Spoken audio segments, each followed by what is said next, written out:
142 number है, वो कहाँ जाएगा? बीपीएससी में अभी एक छात्र आया था, आपको पता है बीपीएससी की कतार कितनी जाने की उम्मीद है? 65 नंबर। मेरे बगल में बीएड का एक छात्र बैठा था, कह रहा था भैया मेरा 92 नंबर सही है, मैं रोजगार नहीं प्राप्त करूं। ये इस देश के बीएड डिग्री धारकों की पीड़ा है, और मैं सरकार को निवेदन करना चाहता हूं कि अगर उन्होंने समय से पहले बीएड डिग्री धारकों के लिए अध्यादेश ला करके उन्हें प्राथमिक शिक्षक भर्ती में नहीं शामिल कराया, तो बीएड डिग्री धारक उनका सामूहिक तौर पर बहिष्कार करेंगे, बहिष्कार करेंगे, बहिष्कार करेंगे। और ये यहीं से नहीं शुरू है, ये यहीं पे खत्म नहीं होने वाला है। बीएड डिग्री धारकों की आवाज बहुत दूर तक जाएगी। जाएगी कि नहीं जाएगी? जाएगी कि नहीं जाएगी? जाएगी कि नहीं जाएगी? जाएगी कि नहीं जाएगी? सुनिएगा, उन सीटेड और टेट की पीड़ित छात्रों की क्या व्यथा है आज प्रेजेंट टाइम में। वो छात्र जो जिनके सीटेट में 135 नंबर है, 136 नंबर है, जिनके बीपीएससी में 90 नंबर है, 92 नंबर है, वो बीएड डिग्री धारक आज सड़कों पर खड़े हुए हैं। कल उनके परिवार वाले सड़कों पर खड़े होकर के इस चीज की मांग करेंगे कि बीएड डिग्री धारकों की यह पुकार, बीएड डिग्री धारकों की यह पुकार, बीएड डिग्री धारकों की यही पुकार। तो भाई बहुत बहुत धन्यवाद प्रयागराज आपका कि आप सब इतनी बड़ी संख्या में आए। और हाँ, एक चीज और, हमारे बीच में दो बहनों ने वो दुनिया को अलविदा कह के चली गई। ये बड़े अफसोस की बात है कि सरकार की घटिया नीतियों का शिकार आमजन बीएड डिग्री धारक हो रहे हैं। आप लोगों में से मुझे लगता है कि 90% अलग जिलों से आए होंगे, 90% लोग यहाँ पर अलग अलग जिलों से आए होंगे। 1500 रुपए, 2000 रुपए, 3000 रुपए का कमरा, 4000 रुपए, 5000 रुपए मंथली का खर्चा, और उसके बाद टेट सीटेट पास होने के बाद अगर आपको ये सरकार कहे कि टीजीटी वैकेंसी में जाओगे तो क्या जाओगे? पीआईटी की मांग करोगे कि नहीं करोगे भाई? सड़क से लेकर के संसद तक अपनी आवाज को पहुंचाओगे कि नहीं पहुंचाओगे? बीएड डिग्री धारकों की आवाज देश के तानाशाही प्रधानमंत्री और हमारे मुख्यमंत्री तक पहुंचाएंगे कि नहीं पहुंचाएंगे? हम सबका क्या मांगे? बीएड डिग्री धारकों की यही पुकार।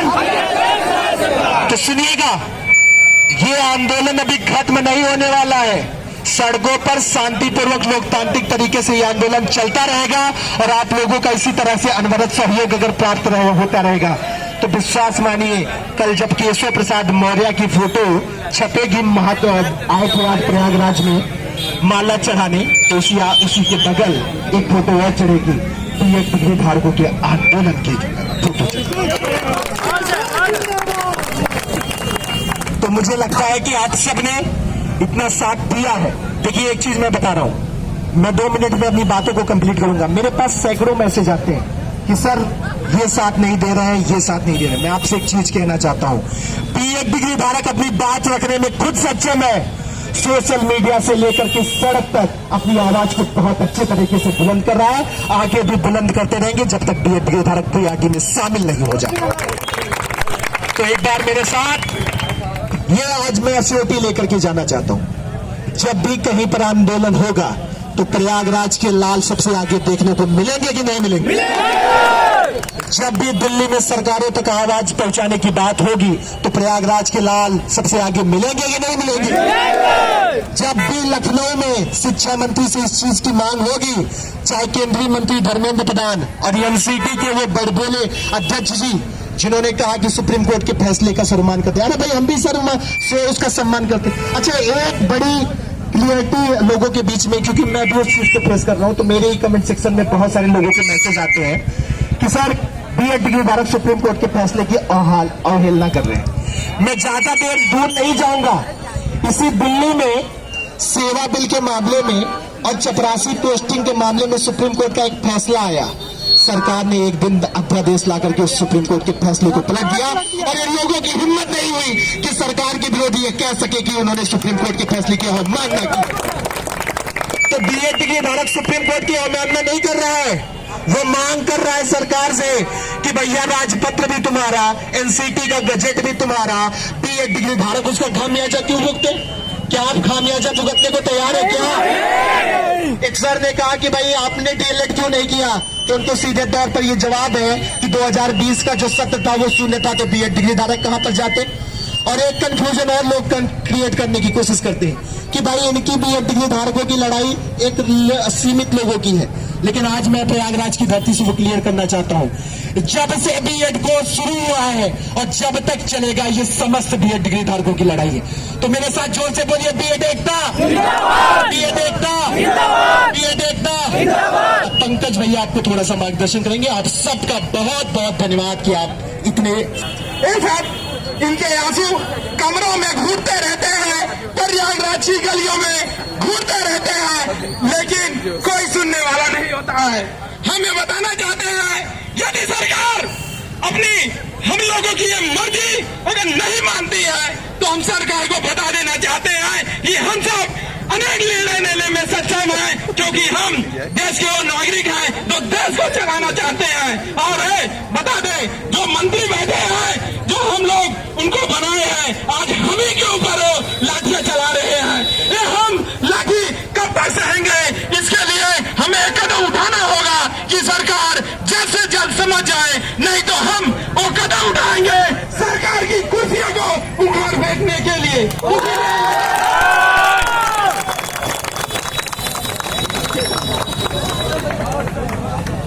कुछ बात रखना चाहते हैं, लीजिए एक साथी। देखिए कुछ छात्र 2 मिनट अपनी बात रख ले, कोई दिक्कत नहीं है। क्वेश्चन मेरा एक सही है, उसके बाद भी मैं बीपीएससी में प्राइमरी टीचर बनने योग्य नहीं हूँ। इसमें मेरी क्या गलती थी? उसके बाद भी मैं शिक्षक बनने योग्य नहीं हूँ। इसे सीधा जना उसके बाद भी मेरी कोई भी गलती नहीं।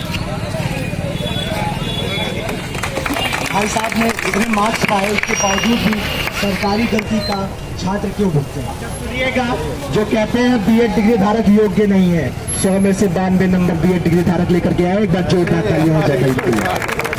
बीएड डिग्री धारक योग्यता धारी भी है और अपनी बात भी अच्छे तरीके से रखना चाहते हैं। पंकज भाई आप।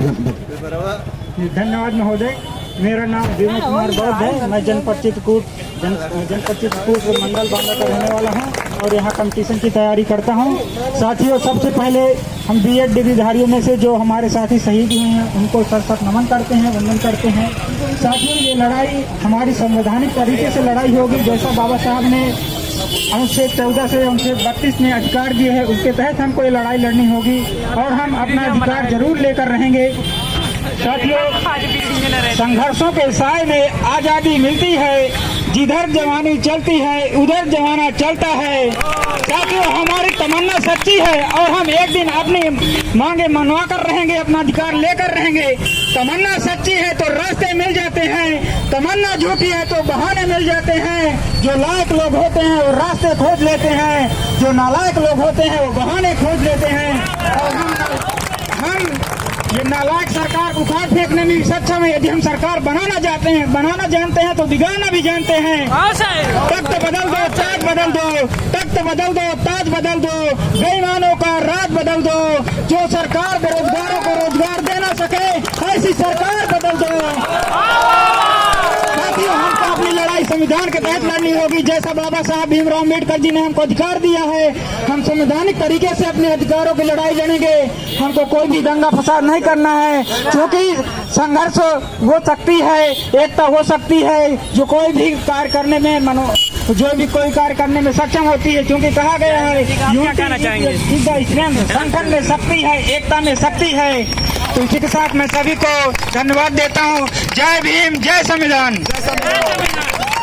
जब किसान आंदोलन चल रहा था साल भर चला था और किसी नहीं जाना था जो माननीय देश के प्रधानमंत्री अध्यादेश ला करके जबरदस्ती का कानून तोपेंगे, वही कानून वो अपने हाथों फिर वापस भी लेंगे। एक मिनट और वो बातें हम लोग जो समराइज करेंगे, लगभग सभी छात्र यहाँ जो जहाँ मनीष भाई जो मेजा से आए हैं वो पास में आ जाए और कम शब्दों में अपनी 2 बात रखें। मेरा नाम शिव प्रताप सिंह है। मैं वीरों की धरती गाजीपुर से आ रहा हूँ और हम लोग शहीद होना और देश के लिए जीने मरने के लिए हमेशा तैयार रहते हैं। गाजीपुर में क्या कहिएगा, यही बात जो गाजीपुर में करते हैं। जैसन कि हम गाजीपुर से आए हैं, हम लोग देश के लिए जीने और मरने दोनों के लिए तैयार रहते हैं। और जैसा कि सरकार जो पीआरटी को जो बाहर की गई है, अंग्रेजी का असर हो गया गाजीपुर में, थोड़ा सा गाजीपुरी हम करेंगे।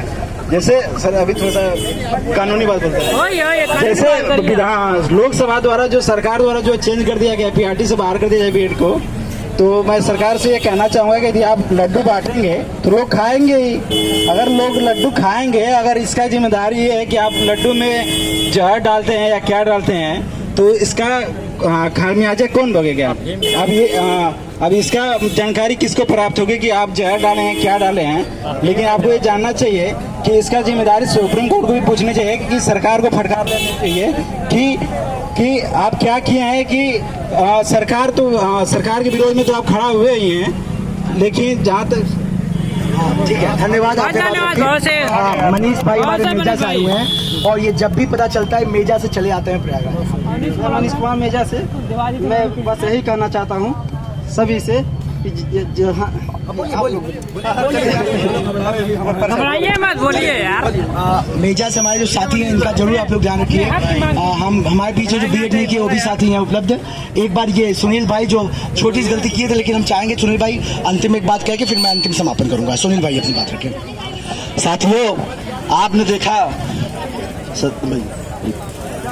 आपने देखा कि हम लोगों ने कैसे इस आंदोलन को एक अच्छा रूप दिया। पंकज भैया के नेतृत्व में, सत्यम भैया के नेतृत्व में, अनुज भैया के नेतृत्व में हम तमाम छात्र, डॉक्टर राम मनोहर लोहिया ने एक बात कही थी, अगर सड़कें सूनी पड़ जाएंगी तो संसद आवारा हो जाएगी।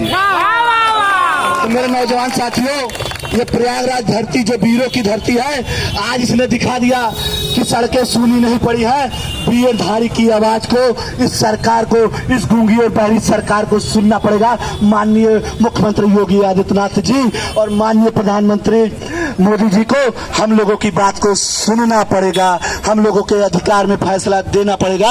आखिरी में दो शब्द बात बोलकर अपनी बात समाप्त करूंगा। उसूलों पे आ जाए तो टकराना जरूरी है, उसूलों पे आ जाए तो टकराना जरूरी है। अगर जिंदा नजर हो तो जिंदा नजर आना जरूरी है। हमारे साथी इलाहाबाद विश्वविद्यालय से उप मंत्री का चुनाव लड़े भाई प्रशांत यादव, जो कि हमारे केपीसी हॉस्टल में रहते हैं, वो भी बोलेंगे। 1 मिनट उनको भी आप लोग सुन लीजिए। आइए यार, बोलिए आप। हम सभी बीएड अभ्यर्थियों को धन्यवाद, भाइयों और यहाँ पे सुन रही हैं जो बगल में बहनें। आप सभी को मैं ये बताना चाहता हूँ कि उत्तर प्रदेश में जो यहाँ पे बीएड अभ्यर्थी जो तैयारी कर रहे हैं प्राथमिक की, यहाँ सभी एक गरीब छात्र हैं जो जिनके पिताजी किसान हैं और किसी तरह से अपने बच्चों को यहाँ पे पढ़ाई के लिए भेज रहे हैं। और यहाँ पे बीएड के लिए, बीएड को जो बाहर कर दिया गया है सुप्रीम कोर्ट के द्वारा, इसके लिए सरकार हम लोग की क्या आवाज उठा रही है? कौन सोचता है? इसके लिए हम लोग को आंदोलन करना बहुत जरूरी है। देखिए दोस्तों, जैसा कि दे रहे हैं एसएससी सीजीएल तैयारी करा रहे हैं, एक तरफ बहरिया दे रहे हैं, दूसरी तरफ ये बात। हाँ, दूसरी तरफ बोले। और देखिए यार, क्या ये न्याय है? यही तो न्याय है। हमारे मास्टर जी थोड़ा दुखी हैं क्योंकि उन्होंने बीटीसी किया हुआ है और लोग आंदोलन कर रहे हैं, नाराज दिख रहे हैं।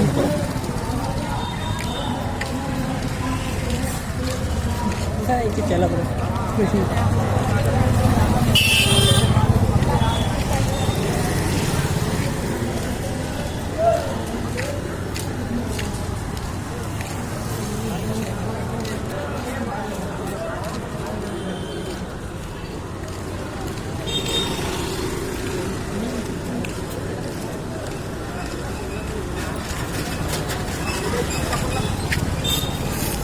Yeah.